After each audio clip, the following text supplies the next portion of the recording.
Whoa. Carlisle.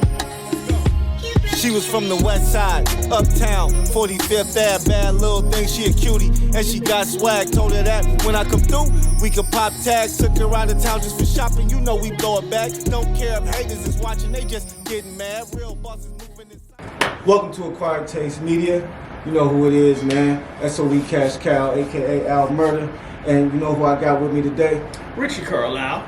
In the building, so back at it doing what we do, which is, you know, cover media, cover topics, have interviews, you know, Acquired Taste Media, man. It's not for everybody. But thanks for tuning in. We appreciate the love. And we're going to get to it, man, because we ain't been live in a minute. So let's get to it. So today's our main topic is going to be cancel. We need to cancel culture. Cancel the cancel culture. Cancel culture needs to get the fuck out of here, bro. Yeah, we're trying. We need to look into canceling cancel culture. And it's funny because I was actually listening to Michael Dyson, Eric Dyson. Is it Eric Dyson? Michael Eric Dyson? Yeah, I think so. Michael Eric Dyson. He was on Drink Champs today. And he actually was saying some of the same things. Because of course, they were talking about Kyrie and Kanye.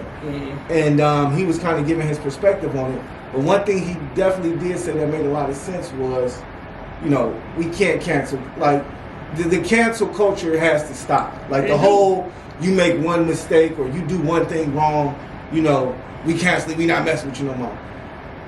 Most people are made to forgive. You know, they were taught to forgive. Like, right. Yo, everybody makes mistakes. Everybody does something wrong. So if somebody does something wrong, then our mentality shouldn't be just to cut them off and cancel them and kick them out.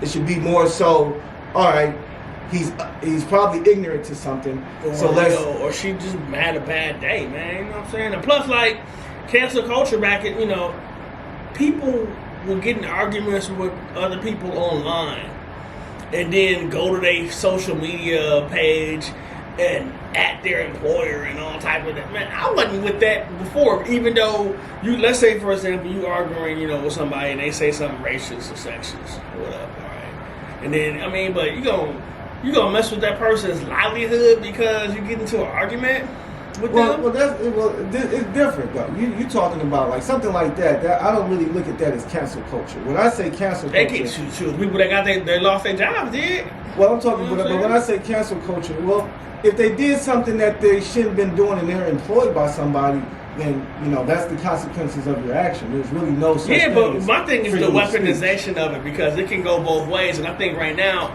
with, you know, depending on who you argue with, somebody can get in an argument with you, and let's say you say something, you know, that's, you know, against women or whatever. You could have the argument with somebody against women, then they go to your employer or one of your sponsors and say, "Well, do you do business with this person?" Well, the thing about it is, though, but that's different. But see, it's only if I put it out there, though. Because see, if we having a conversation to ourselves and I say some shit about women, that's you going back and telling. He don't know if I really said that or not. You could be totally lying. Now, if I say it as an example, or even if it is on the internet, it has to be on the internet, bro. Yeah. You know what I'm saying? Because you really can't. You either have to record that shit. Somebody. But what if somebody else had recorded over and right, it has posted to be, it? But what I'm saying is, you didn't even know that. But it has to be some type of record. It can't just be you go to my boss and be like, "Hey, Alan." So you're saying there got to be some proof? Yes, exactly. It has to be some proof. So if it's some proof, then yeah, you know what I'm saying? Because in my opinion, it's certain things that, you know, in certain circles that you shouldn't be saying. You know what I mean? Like when they can't, like when old boy lost his team for talking about, you know, Magic Johnson and, you know what I'm saying, all that, when old girl recorded it. She had the proof to show that he was a racist. You know what I'm saying? Because he was saying racist things. So no, you can't own a basketball team full of black people and you're blatantly racist. I hear that, but I'm talking about everyday people. You know what I'm saying? But, you know, everyday people or whatever. But still, forgiveness is what we have to have. I'm just not with it. You know what I'm saying? I ain't with it. Well, people have to be responsible for their actions. So it's one thing to be responsible. But there's still something called freedom of speech. Are you not able to? But bro, freedom of speech is not free. We all know that. That's just you're saying there's consequences. Yeah. I'm gonna say something that's not popular. I'm gonna say something that's not popular right now, but fuck it. I think that people are really mad about it because it's affecting people that they like. I'm saying? Y'all, people like Kanye. People love Kyrie.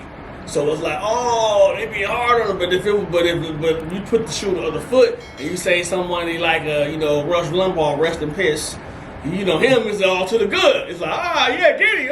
But there's somebody you like, it's like, oh, man, damn. But my thing is in general, across the board, this shit whack, man.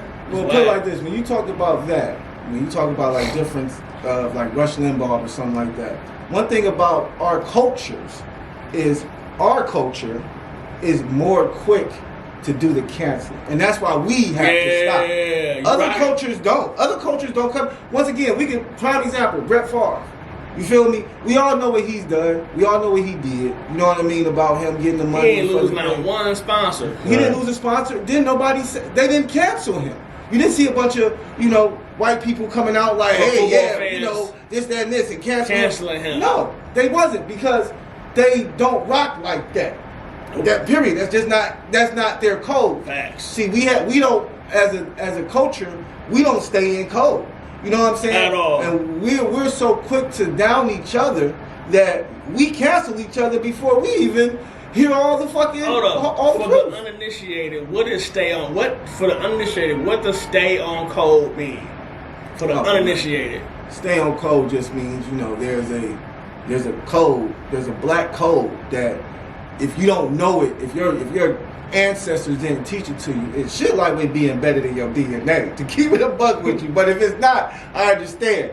But the black code is basically, I'll say one of them is sticking together. You know what I'm saying? That's a black code that we just act like doesn't exist. And the reason why I say it's the black code is because for our culture, our biggest, what's the word I'm looking for?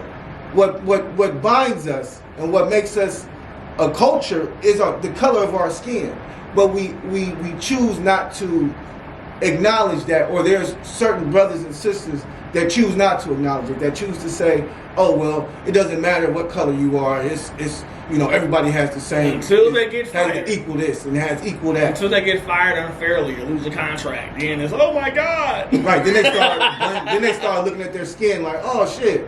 But unfortunately, that's how the world turns. Yeah. You know what